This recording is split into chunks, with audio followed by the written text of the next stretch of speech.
At this juncture, I'd like to welcome, of course, our uh, invited speakers, but we also want to welcome and recognize those who come from other institutions. For example, the secular oblates of the Holy Family. Where are you po? Secular oblates of the Holy Family. There. Thank you for coming. From the Diocese of Catarman.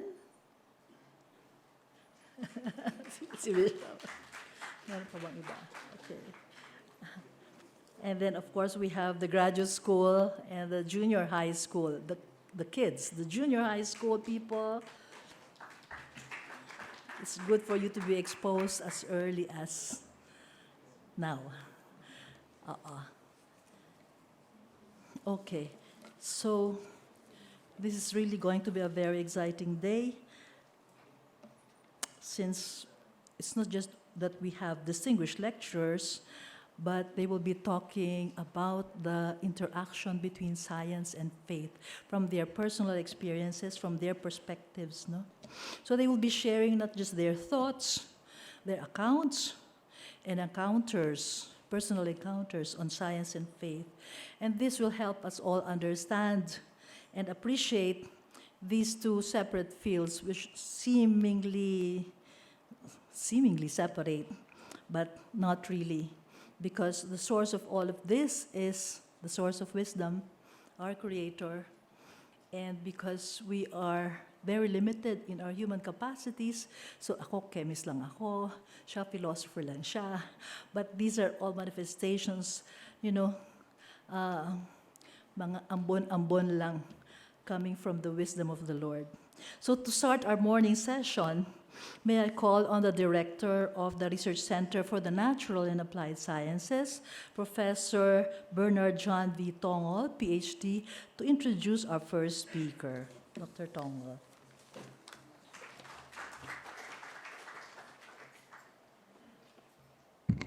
Magandang umaga po sa lahat.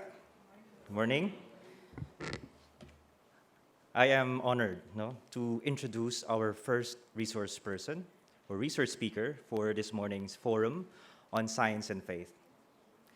Reverend Father Bienvenido F. Nebres, S.J., served as president of the Ateneo de Manila University for 18 years, from 1993 to 2011, and was Dean of the Ateneo College of Arts and Sciences from 1973 to 1980. In the early 1990s, he was president of Xavier University in Cagayan de Oro. He was provincial superior of the Jesuits in the Philippines from 1983 to 1989. Father Nebres did his early studies in classics and philosophy in Birchman's College, Cebu City, where he also completed an AB and MA in philosophy. He obtained his PhD in mathematics from Stanford University in 1970. He did extensive work to develop science and mathematics in the Philippines and in Southeast Asia, beginning in the 1970s, and was elected National Scientist by the National Academy of Science and Technology Philippines. After retirement from the Ateneo presidency, Father Nebres continues as Professor Emeritus of Mathematics at the Ateneo de Manila. He worked with the Commission on Higher Education, or CHED, for the development of science and mathematics and faculty development. He is a member of the Advisory Council for EDCOM 2. Father Nebres is also engaged in programs to help overcome poverty in the country by improving public education with the Ateneo Center for Educational Development and in over 400 municipalities, particularly in the Bangsamoro Autonomous Region of Muslim Mindanao. With Synergia Foundation, he also building homes and communities for the poor, with Gawad Kalinga, addressing hunger and malnutrition, with the Zero Hunger Alliance, and supporting young people engaged in social development for poor communities. Colleagues, friends, please join me in welcoming National Scientist Reverend Father Bienvenido F. Nebres of the Society of Jesus.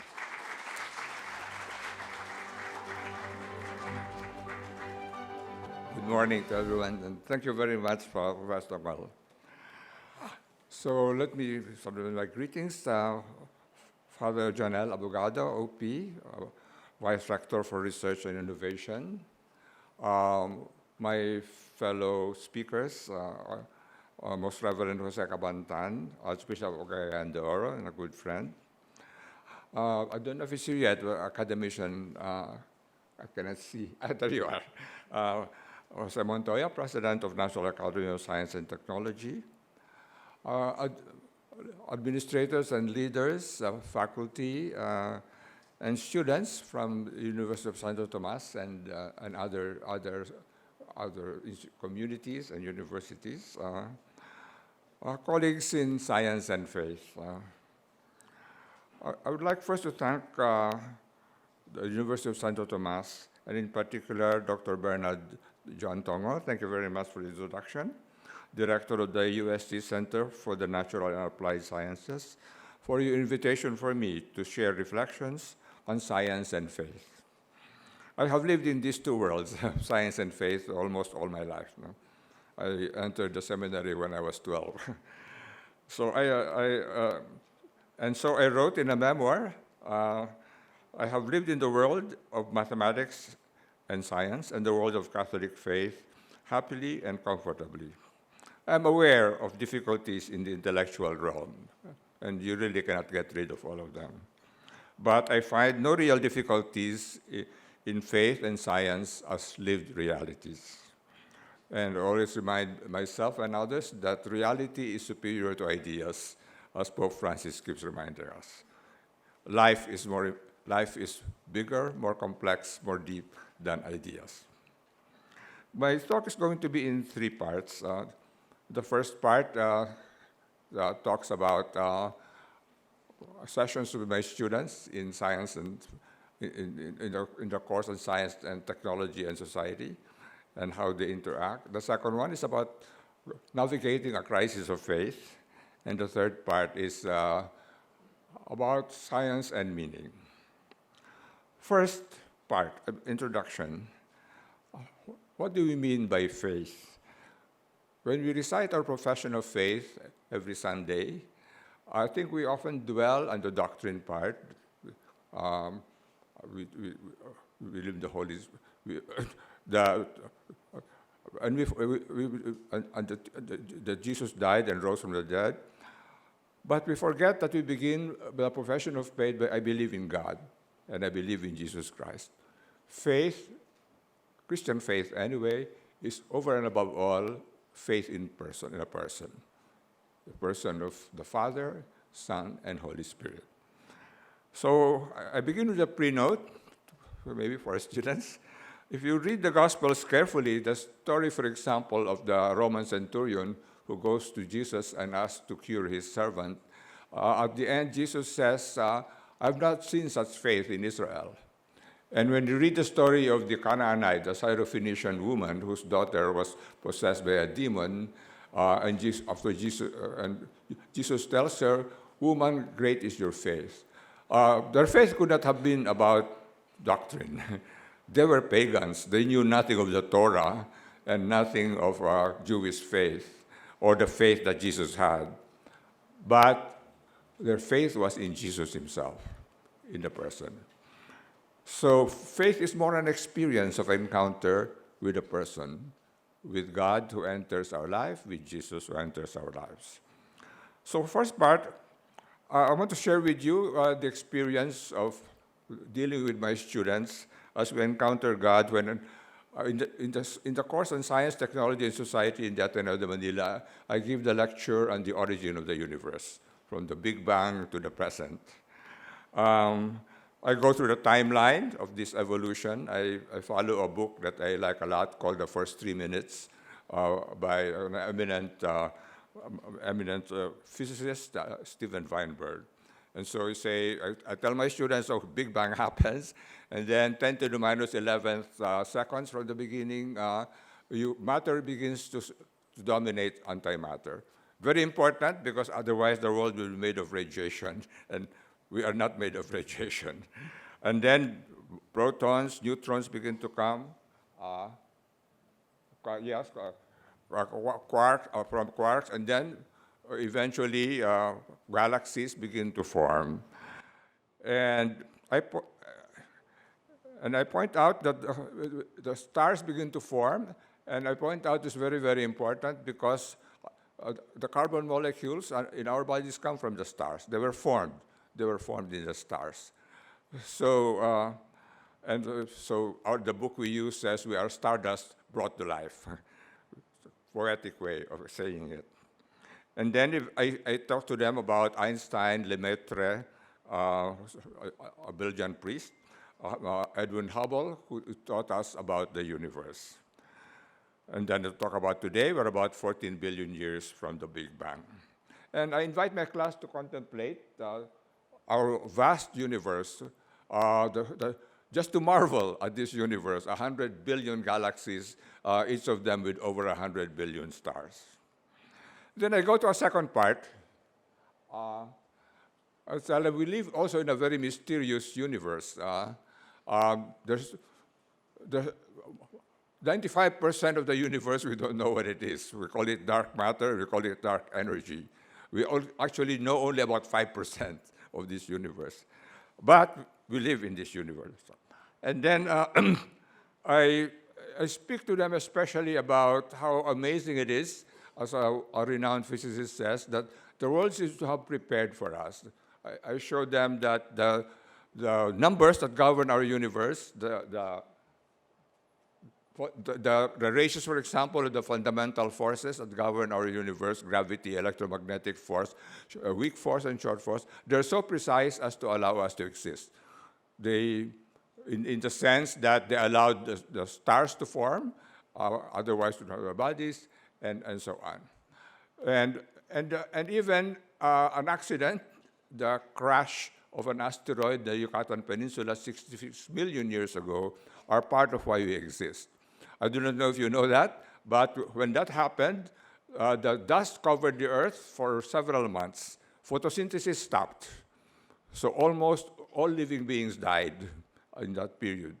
The only ones that survived were insects that could feed on the dried leaves and branches, and little mammals who could feed on the insects. And it ended the age of the dinosaurs and began the age of the mammals, eventually evolving into Homo sapiens, our genus. So I tell my students that it seems to be amazing that we live in a universe that seem to prepare, that allow us to exist. So what do my students ask at the end of this talk on the origin of the universe? They ask, how do you reconcile what you tell us about the Big Bang and the evolution of the universe with the story of creation in Genesis? That's a very typical question that they ask. And I tell them, well, the Bible is not a book of science. The Bible is the story of God's relationship with us. It's a story of creation, of love, of sin, and of forgiveness. Continuing cycle. If you've been going to Mass regularly these days, that's the story in Genesis I've been reading. We just read about Noah and the flood and the eventual covenant with the rainbow. So I said, I tell them, for Christians, it's a story of God who is patient and forgiving, who eventually chooses to become one of us in Jesus Christ. We should learn to read the Bible. We should read the Bible, I said, not to learn about science, but to know God better and to learn how to live before God and with one another. More recently, however, we talk about how come the universe is hospitable to us and kind to us. And I said, well, of course, scientists will tell you that actually it's just an accident. There are actually an infinite number of universes. I tell them, I'm sure you have read novels about the multiverse, that we move from one universe to another. And we just happen to live in a good universe. But I tell them, of course, for those who believe, it is the providence of God. And I noticed more and more that my students are moved very much by the fact that the reality of the evolution of the universe seems to tell us that there is somebody who cares for us, a providence that guides us. So for us to believe, the story of the evolution of the universe can really reaffirm our faith in the providence of God. So that's the first thing I wanted to share. The second one I wanted to share was a very personal experience of a crisis of faith. To understand that, you have to understand my personality, yes. And I shared that there have always been two very strong drives in my life. A very strong intellectual drive, which eventually led me to do mathematics and science, because I find solving math problems challenging and interesting. And very important in my development, because I told you I entered the seminary when I was 12, vegan seminary, and eventually San Jose. And there, as you might know, there's not much math or science in the seminary. But eventually, I asked if I could do mathematics. I asked my superiors if I could do mathematics. And I did my undergraduate mathematics basically by going through books and trying to solve all the problems. And so actually, I'm very grateful that I was accepted to graduate school despite having almost no math in my transcript. They just accepted my professor's testimony. But anyway, it was a very strong drive, intellectual drive. But people are less aware that I have also a second very powerful drive, which is a deep love of country, and which translates for me to a real identification with the struggles of the poor. I have been very interested since young days with the farmer revolts in our country, with the rise of the Socialist Party and the Communist Party at the end of the 19th century. I sympathized with the Partido Comunista ng Pilipinas. I became friends actually with Luis Taruc later on. And I began to be very interested in social revolutions because I wanted to ask, how do you get out of poverty? How do you eventually help these farmers get out of poverty? It's the only way revolution. That seems to be the only way in most countries. And so I was very interested in that. And so I ended up reading Marx, I ended up reading Lenin, Mao Zedong. And why was that important? Because the years when I was a graduate student at Stanford, 1965 to 1970, not so much the mathematics, it was a world of student revolts. It was the time of a lot of student activism and the student revolts. And a lot of my conversations with friends at that time were precisely about the struggles of the poor, about social revolution. And this led to a crisis of faith for me, because at that time I found that the leaders of the church in the United States, Cardinal Spellman in the US, in the Philippines, Cardinal Santos, that they were on the wrong side. They were on the side of the rich. And in fact, I was reflecting, that also was true in the French Revolution. The Catholic Church and the Jesuits were on the side of the powerful. And so I began to question whether the Catholic Church was still with God, whether God was still with the church. Because after all, I said, God, in the Gospels we read that Jesus tells us, I was hungry and you gave me to eat. I was thirsty and you gave me to drink. Jesus was on the side of the poor, and it looked like the Catholic Church had lost its way and was on the wrong side of these things. Anyway, I struggled with that. Well, I struggled with that for over a year. But eventually, and this is what I'm going to tell you, it was a very amazing experience because after a year, I was making my retreat, and in that retreat, I suddenly felt at peace. In other words, all the questions I had, they did not disappear, but I was not bothered by them anymore. And I felt that I was still in the right path. I was going to continue in the church, of course, but I was continuing into my priestly vocation at that time. I read something at that time from Karl Rahner, where he wrote an article where he says, many people ask me, because so many theologians, he said at that time, were leaving the church. Why they did not leave the church? Didn't I have questions too? And Karl Rahner said, I was talking to Jesuit seminarians, so I was reflecting on it, and I said, why do I believe? And I realized, he says, it's not because of my theology that I believe. I believe because I was born in a little Bavarian town of Catholic parents. I believe because of my own roots and of the community and the family and the friends that nurtured me. And it's just that hasn't changed. And I felt the same. I felt the same. And so what I want to tell you is that you can be at peace in faith even though you still have intellectual questions. I have gone through this with many young people. I remember talking to a young man who was really very bothered by all the intellectual questions about faith. And some of them are very difficult to resolve. For example, it's very difficult to resolve the doctrine of original sin, and is there really an Adam and Eve? So that's very difficult to solve. There are many ways to solve it, but they're not easy.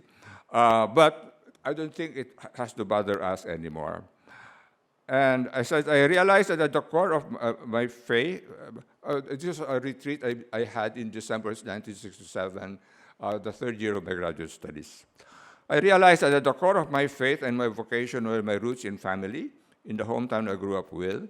The doubts and problems I had were real, but my faith and vocation remained founded in my history and my roots.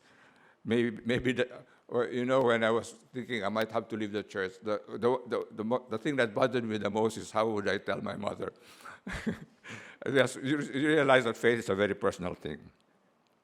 But to the young people here, the main reason I wanted to share this experience with you is that experience of a year of darkness and doubt and eventually feeling the presence of God holding me and telling me it's okay, really transformed my life. And I wrote I wrote a memoir during the pandemic. I wrote, "The difficulties, doubts, and even depression can be a prelude to a new coming of God into one's life. I've always wondered how one decisive experience can last a lifetime. But the experience of that period has been afterwards for me a source of courage in the face of fear, defeat, or failure, because once in my life I had found that the depth of maybe a doubt and darkness is not emptiness, but a new presence of God. In difficult times later on, I would tell myself, I've been here before, and God was there." It really changed me. I was not afraid of many things anymore. So to the young people here especially, I hope that if you ever experience a crisis of faith, you need not be afraid of going through it. And the resolution is not necessarily that all the intellectual difficulties are solved. The resolution is that you feel the presence of God in a very powerful way in your life, holding you and reassuring you. A very personal experience. I am grateful that in the 1970s, in papal encyclicals, in movements like the Theology of Liberation, in plenary councils in our country, there has been more of a call for us to be on the side of the poor. In particular, I'm very grateful for Pope Francis and his continuing call to care for refugees, for the poor and the marginalized. I just wish that I and my brother Jesuits would be more courageous in following his example. The last thing I want to share, science and finding meaning, religion and faith. Towards the end of his book, which I quoted on the evolution of the universe, the first 3 minutes, which I quoted, Steven Weinberg, whom a Nobel laureate I admire a lot, he wrote, the more the universe seems comprehensible, the more it seems pointless. That is, we know more and more about the universe, but this does not lead us to find meaning in it. This became the most famous quote in his book. It generated a lot of discussion and controversy, as you might guess. In an interview, he clarified what he meant. He says, "I think that there is no point in the universe, no meaning in the universe that can be discovered by science. But there is a point in the universe that we can give by the way we live, by loving each other, by discovering things about nature, by creating works of art." Meaning is important for us.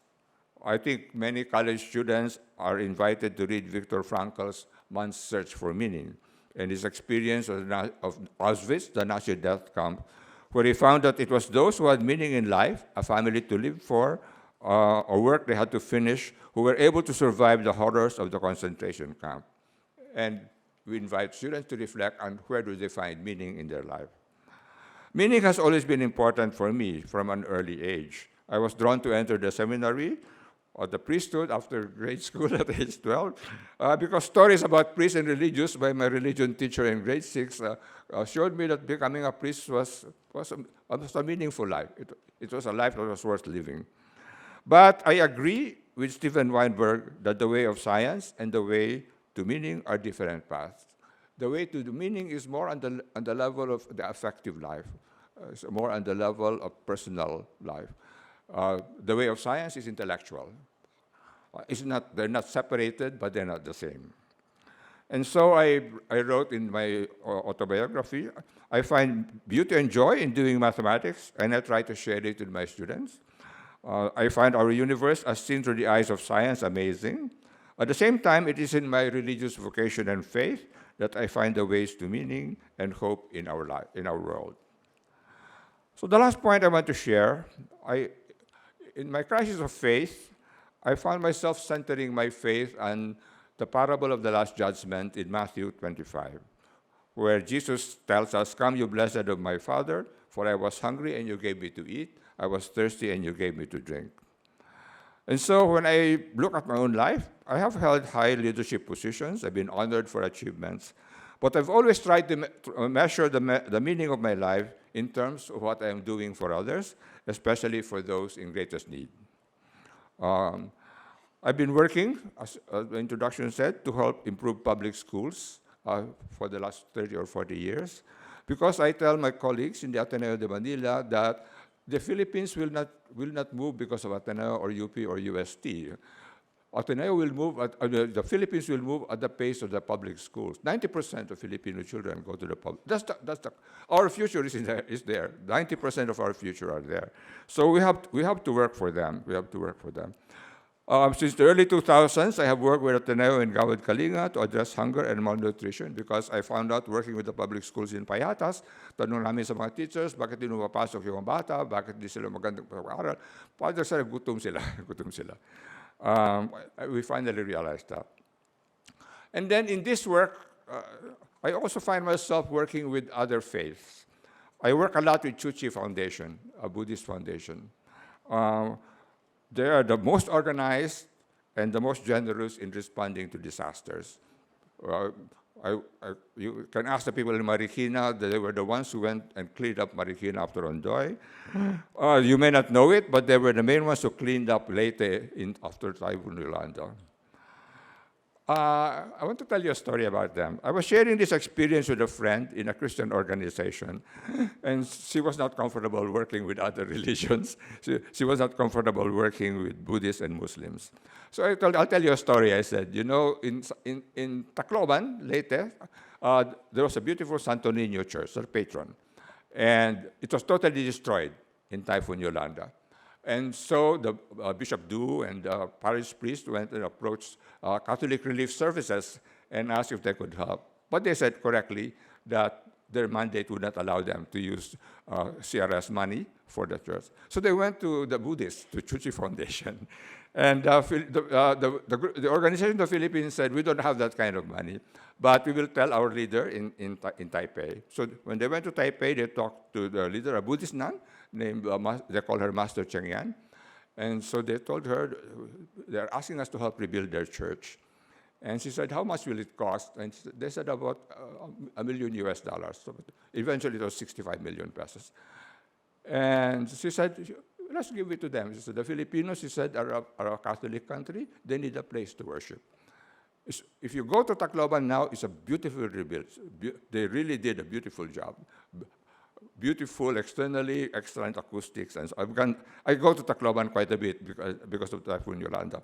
And so my friend said, okay, maybe I'll share that story.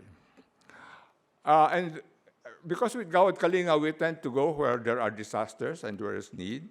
And so I ended up going to Maguindanao after the SA 44 tragedy in Mamasapano, Rajabayan. And then the Marawi Seeds in 2017, we opened a kitchen there to feed the children during the height. We're doing 5,000 children a day.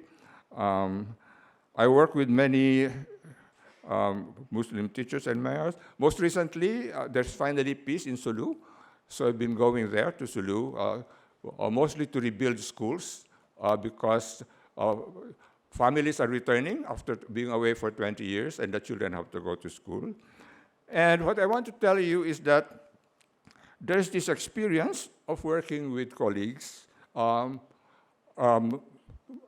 Buddhists, Muslims, and we find that we are all together because we work for for the people. So it's not interreligious dialogue. We don't talk about doctrine. We are friends. So to my Buddhist co-workers in Chuchi Foundation, to my Muslim co-workers in Maguindanao, Marawi, and Sulu, they know me as a priest, and they welcome me as a friend. We have different religious beliefs, but we are all people of faith. And our faith inspires us to care generously for families and children in need. That's one reason why I said I would rather not talk about science and religion, but about science and faith. We all face the same challenges, whether we're Muslims or Christians, about science and religion and science and faith. So, for example, in this is the last part I want to share. In Marawi, I've really become very close friends with the administrators and the students because we do feeding programs for the children and help them. The principal of the school for the children who had to flee in the evacuation center now, Ma'am Ramla Paporodaldia, so very, very good friend.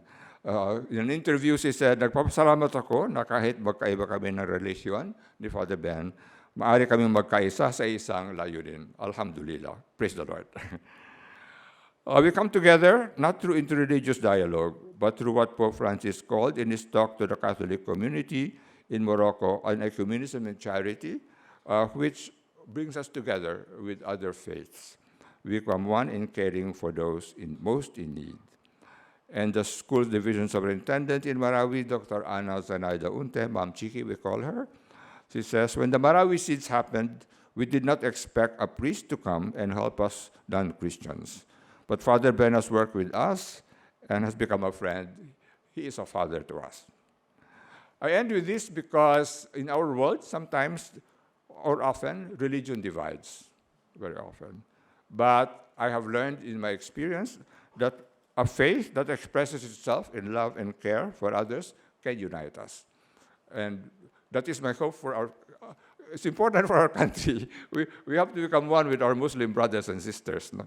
And I don't think we'll become one by interreligious dialogue, because that talks about what separates us. But we can become one in working together for the children. We can become one in caring for the people in need. That is my experience there. And we will become one because we become friends. And our faith, well, last point, we are all people of faith. We all pray. Muslims, Christians, Buddhists, we all pray.